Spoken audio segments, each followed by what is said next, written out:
Quelle est l'origine du sapin de Noël? Tout commence avec les Celtes il y a plus de 3000 ans. Le 24 décembre, jour du solstice d'hiver, ils célébraient la renaissance du soleil en décorant un épicéa, symbole de vie, avec des fruits et des fleurs.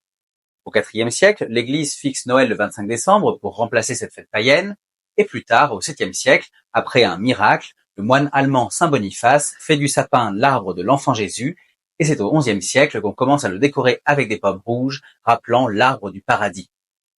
Mais c'est en 1521, à Sélestat, en Alsace, que le sapin devient officiellement un sapin de Noël et se part de friandises et d'une étoile de Bethléem, tandis qu'au XVIe siècle, le pasteur Martin Luther, inspiré par un ciel étoilé, aura l'idée de l'illuminer.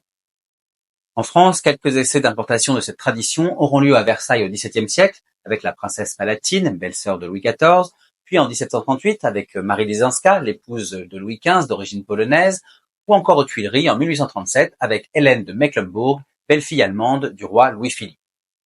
Mais le sapin s'impose vraiment dans le pays après la guerre franco-prussienne de 1870 avec l'arrivée de réfugiés alsaciens. Par ailleurs, c'est en réalité à partir de 1848, en voyant dans la presse les images de la reine Victoria d'Angleterre célébrer Noël en famille autour d'un sapin décoré, que l'Europe va définitivement adopter cette tradition. Voilà, j'espère que cette anecdote de Noël vous a plu. Pour en savoir plus, retrouvez l'histoire complète sur lescarnetsdigor.fr. À très vite et joyeuses fêtes!